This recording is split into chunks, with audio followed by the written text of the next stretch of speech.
Hello and welcome to another edition of Another Book Review. This week I'll be reviewing Benjamin Herold's book, Disillusioned, Five Families in the Unraveling of American Suburbs.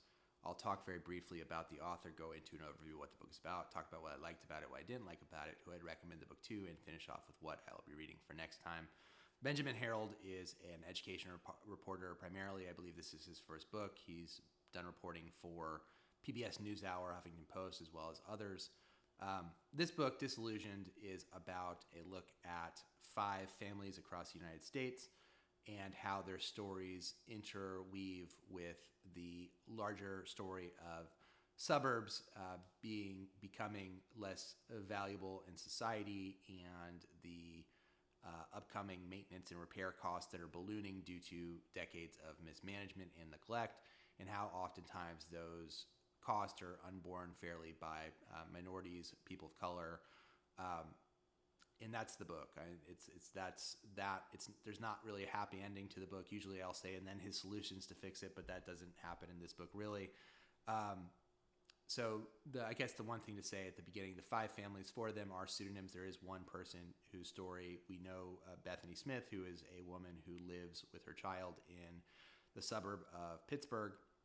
The other four families are in Chicago suburbs, Dallas suburbs, Los Angeles suburb, and Atlanta, suburb of Atlanta. There is a large racial component to the book. One of the families is, three of the families are African American. One of the families is Mexican American, and there's a white family from the suburbs of Dallas. So I liked that he uses that. This is like my favorite format for a book, where he uses he embeds himself, has roughly, I think, about 20 meetings with each of the families. I think the reporting covers about 3 years of total reporting and goes up until essentially 2021-ish. So starts in 2018 and ends roughly 2021. And this is my favorite format for a book in terms of like a sociology book, is this format that I found in Paying the Price. Unequal Childhoods has a very similar format to this. That book does it better. We'll get into that. But and also the book that I now, Fight to Save the Town, has also a similar feel to this book. So I really did enjoy that part of it. That's kind of my favorite part, where someone becomes embedded with these families and tells a story through their interactions with the families and tries to tie that into broader social narratives. And so I did enjoy. I acknowledge that this probably took a ton of work to do, and I acknowledge that's usually my favorite type of book.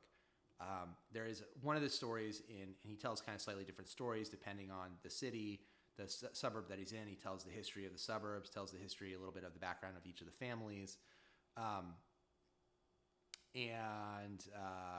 The part that I liked about it, my favorite part of the book, and I thought was most interesting, was in Evanston, Illinois, which is, I believe, where Northwestern is. It's about 50 to 60% white. I think 25% black and 25% other, something around that lines. It does not have a particularly large Hispanic population, but it's very liberal white people and black people. And so that story of that is really about the school district and the city.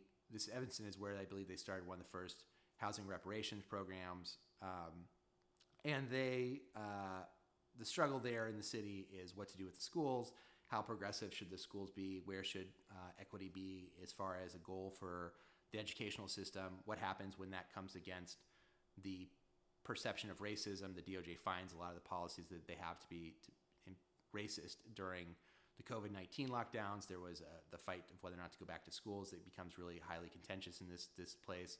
And I thought that there was an interesting interaction with, I believe, who was like a white principal who kind of came of age during integration, and he is like he was in one of the white families who stayed basically in the area, and he has a very liberal viewpoint, but he also is trying to defend his institution, and those two things come into conflict at certain points in the story, and I found that tension to be interesting. To his credit, Benjamin Herold tries to get as many viewpoints as he can. When you're dealing with the education system, and a large part of this book is the education system. Most of the families have kids who are either in elementary school, middle school. I think by the time the book ends, there may be a couple high schoolers, but most of the kids are in elementary school or middle school. And he tries to get their viewpoints on things. Teachers, depending on the school district and the policy, a lot of them are just not going to talk to individual parents about what happened with their children, usually, especially if those are contentious situations. So it kind of did limit some of the reporting he could do in this area. But he does try to do it, and I give him credit for that. And he has an acknowledgement, basically says, when there was a dispute that I couldn't really resolve in terms of what actually happened, I tend to have the bias of the parents, and I did appreciate that. Everything else about the book I had real struggles with. From the premise itself, and the premise is basically that suburbs are uniquely situated to be a ticking time bomb due to these infrastructure costs and things of that nature, because they were built very quickly and built very cheaply. He acknowledges at one point this is not all suburbs. He doesn't really tell you what percentage of suburbs. He has a very strong racial bent to the entire book, and everything he kind of views through a lens of Bethany Smith is one of the people who is profiled in the book. Her family, it was her and single mother, her and her child. And she has a line at the end, because he allows her the epilogue of the book to basically put in her own words what she thinks is the problem. And she basically says, white people come in, they screw everything up, and then they expect us to clean up the mess, is essentially what she says. And, your mileage with that may vary. I had a hard time in his particular situation in Pittsburgh, the city that Benjamin Herold is originally from. He goes back to, and this is really the story of that suburb. And then he tries to find out why it's not doing as well as it was when he was there, and he gets to basically the position that I think doesn't really strongly look for evidence to counter any of this. But he basically says, it's white flight did this, and then the opportunities left over for people who are stuck there. Nothing was reversed because of that. And that's the reason is white people left, they took their money, and then there was a downward spiral, and the people left there who were stuck. I think a lot of people would say, whose bill is it to pay when maintenance and repairs come due? I think it's an actual real question. Most people I think would say it's the bill and responsibility of the people who live there at the time that comes due, and as part of being a homeowner is understanding taking on those costs and risk to you. Certainly, there are certain places that are mismanaged horribly. I don't think suburbs have a monopoly on that. And so overall, if someone said, what was your frustration with the book? I think he attributes things to suburbs that are true for other places. And he doesn't really do a particularly good job, in my opinion, of explicitly explaining to me why or how much this problem is worse in suburbs than it is in other places. Because Detroit has gone bankrupt, Stockton has gone bankrupt, fight to save the town. That's a situation where politically there was a rural area that also had political problems raising taxes to pay for maintenance and basic services. So this is by no means, in my opinion, a situation that is solely on the hands of the suburbs. And that area was almost entirely white. But so it's a problem that cuts across really whatever environment you live in. It's not the sole thing of suburbs. And the other thing he, in my opinion, removes is the agency of people to improve their lives, and just doesn't really take into account sweat equity, the building of communities, the building of getting jobs and other things into the area. The only time he does anything with that is when the Compton brings in businesses to basically pay for iPads and things like that. They weren't jobs that they were bringing in. So there's a real working component void in the middle of this book. The family that he covers that is the white family, that's a nuclear family, is the dad, by the time the book is being written, is a CFO of a company. We never learn the incomes of any of the families, which is, again, is a problem with the book. But if I had to estimate, which is the only thing I'm left with, he probably makes $300,000 to $500,000 a year. And so you're talking about someone who's in the top 1%, and you're comparing her to that family, to people who are much, much lower in the economic stratus. He does include a black family in Atlanta who, the mother is getting her PhD for quite a long time. She doesn't, I don't think, actually gets the PhD by the end of the book. So the working amount of time she actually has the PhD, she may be very highly educated, but it's not really put into place as far as a working practice where she's bringing in money. And their house is worth, I think, $250,000. And so it, to me, was like comparing, there wasn't enough economic diversity within the families that he actually looks at. Elderly people, people who are retired, single people without children who are working age are not included in the book at all.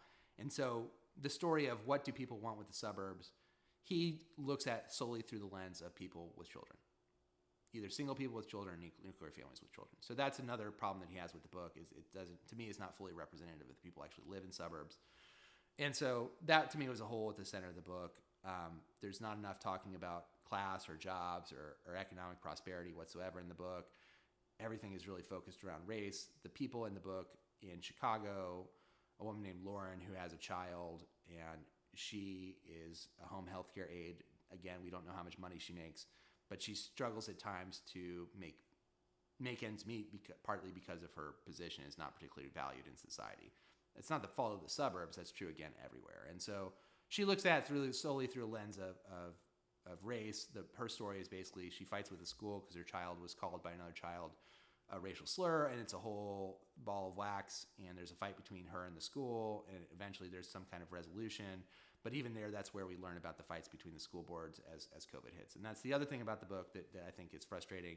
And it's not the fault of the author, but the last part of the book is all written when COVID hits. And so I think because of that, the book is going to age particularly poorly, because it's hard to really take COVID and what happens in COVID and expand it onward. And COVID money bails out a bunch of these governments, so they don't have to deal with mismanagement as much as they would normally. And so that's also part of the problem. So Compton gets bailed out. He puts Compton forward as like a possible model for working when there's no white people in it, I guess, is the model, even though there's a bunch of political contention there, which he acknowledges. But the story he uses for that Compton is basically the story he wants to tell about Compton, which is a small child who is doing well in the third grade. And you're like, well, the parents aren't doing well. The parents are illegal or undocumented, however you want to phrase that. And so their economic prosperities are limited, but the child at least is doing well. And so he's like, well, we can all be like Compton. And you're like, well, Compton gets bailed out by companies and the federal government and can't pay for certain basic services, but in their political model is contentious. So I don't know why we'd use that as a model. But that's kind of the conclusion he comes to. And it feels like he has contempt for certain views and ways of life in the book that I found kind of smug and off-putting. So in general, I really had a hard time with this book. If it sounds like I'm rambling to some degree, I am. I had a hard time with it. I felt that because he was an education reporter, he looked at this really solely through the lens of education, which, while makes sense for what his skill set is, but to me, it's like a broader scope of humanity of why people live in suburbs. And he basically just says people live in suburbs because their kids can go to school there. And that's certainly true for many, many people. Other people are moving for job opportunities that have absolutely nothing to do with children. And he doesn't really bring that into factor. There are times where he uses statistics, and some of the statistics are more enlightening than others. Some of them, in my opinion, were not the statistic I would use to tell the story, and so I was instantly suspicious of it. If you use, for instance, income to compare two families and say, well, this family got a mortgage and this family didn't, and the reason this family got a mortgage and this family didn't, based solely on the income, is due to race, that certainly could be one factor of them not getting the mortgage. Could also be a factor, their debt-to-income ratio and credit scores are also used usually to determine whether or not someone should get a mortgage or not. He doesn't bring that up, And so I felt like there are times where he's looking for evidence to support his conclusion instead of a conclusion to support his evidence. And I found that really, really frustrating in the book. So that's mostly the review of the book. I'm trying to think if there's anything else I would say about it. I have some notes. Doesn't talk about how large the problem is. I don't know how many places are going to come due with bills of infrastructure that are different than cities or anywhere else. And so, again, infrastructure problems and delaying of infrastructure costs are rampant throughout the entire country. There's nothing really telling me to what scale that's true of suburbs. He acknowledges some suburbs have figured it out, and that a lot of the problem comes down to civic mismanagement. That's true everywhere. So again, I don't know, how big of a problem this is specifically to suburbs. I wish he had kind of jettisoned the whole suburb idea and just used the 5 families if he wanted to just use it as a book to tell his particular position on race and ethnicity and the problems of racism. I wish he had really just jettisoned the whole suburbs thing and just said, hey, these are 5 families. We can examine it through this. That was mostly what it was. There's some parts that I found were like strangely poorly written, and it was difficult to follow sentence to sentence. There's a lack of middle-class white people in the book, even though, again, if we're looking at suburbs and trying to examine how people view and operate in suburbs, you have an exclusive top 1% of people who live in this small area. They don't want to raise their taxes, but clearly their school is going under in terms of they're not adding population. they're trying to work around the laws to make it happen. And so they're kind of in a downward spiral as well. And he puts this as like this terrible, no good, awful thing. In my opinion, it ignores dynamism and the question of like what makes a school a good school. Doesn't really come up in the book at all. And so there's just a lot of problems with the book. I think everything was done in a very shallow way of looking at problems and not actually talking to people and acknowledging that people are going to have different opinions than you. And I felt like comparing this book to Where Have All the Democrats Gone, it would be really illustrative, because in that book, I feel that the authors give what to me was a majority opinion. I didn't agree with the majority opinion on all the topics they go through, but in terms of on race and on immigration and on the climate, those were the majority opinions that I think most people hold. If you try to find a middle ground and a consensus to it, that to me is that book. This man and many of the people in the book are far to the left. And so they view problems like, my child has an unable to read, and so it's the problem of the system. My child has rage issues, it's the problem of the system. And so I was frustrated by that. So there's just a lot of frustrations with the book, and I felt that it didn't do a particularly good job. The pages it puts towards like the backgrounds of people and their family histories, I didn't think was super necessary. The same is really true of the suburbs in some ways.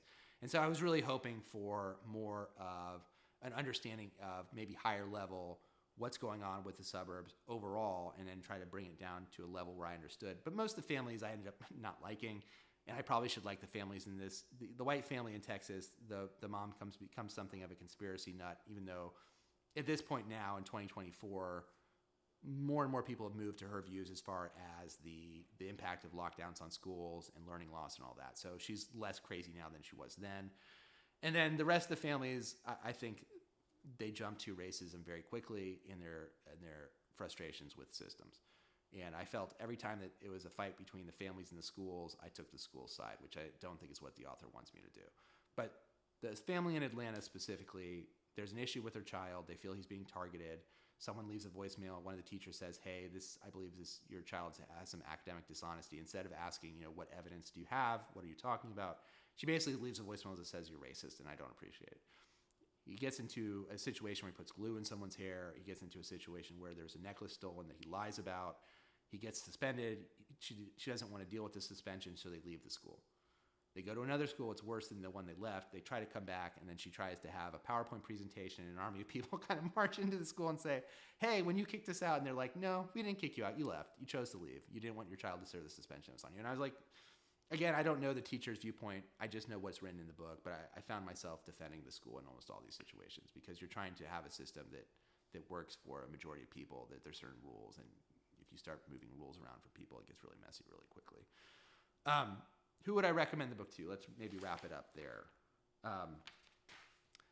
Who would I recommend this book to? I think if you are someone who has a leftist bent and is more open to examining through the lens of race and less to do with class, then you're going to have a lot that resonates with you on this. They do talk about the history of redlining a little bit in certain places, and I certainly think that that's important to know. I think that the idea that is solely the result in the cause of almost all the issues we have in society today, I think is overblown. Statistically speaking, there's some places that were redlined where the impacts were much, much less than other places where there was redlining. So it's not clear to me, not to say any of it was good or justifiable, but the idea that that's solely the reason these places are not doing well, as opposed to the mismanagement aspect of it. And he acknowledges the mismanagement in certain places. So if you're open to that idea, you're going to like this book, because I think a lot of the things will be preaching to the chorus. I don't know really what the takeaways of any of it are. If you are to the right in any way, shape, or form, or bent on race, then I think you're going to struggle with this book a lot. And you're going to disagree with him on almost all of his points. And if you're someone who is to the right of him on economics, you also question where the jobs are in these areas, and why so few pages in this book are really focused on economic opportunities for people. So you really would have to be in the left quadrant to really get on board with this, I think. And if you are, then you'll like it. And I think the format of it is like one of my favorite formats, and that small chapter on the fight between the more progressive and against the progressive end and the less progressive end in terms of the speed of making changes in the policy, I thought was pretty interesting. So that's the pretty small part of the book, but that was my favorite part. And Until next time, I'll be reading probably something that's in the polar opposite of this. And I think it's the Case Against Education. So I'll be reviewing that next time for the channel. If you like the video, please subscribe if you haven't already. Hit the like button. I'll leave my link below to Where Have All the Democrats Gone, because I think it's a good complement to this book, because I think they are kind of coming at the argument from opposite sides. I wish there was more in this book about economic opportunity for people. And, when he sets out to say, I'm trying to answer the question of why the suburbs aren't working for people, and you just want to go, because it's not 1975, dude. That's the reason. And people with bachelor's degrees and master's degrees are struggling. So why would someone who's a single parent without a college degree be doing great? That's the reason. And it's less to do with racism, in my opinion, obviously, than anything that you've put forward here. The lack of actual examination of that I found to be very, very frustrating. So that is the book. Until next time, thank you for watching. Bye.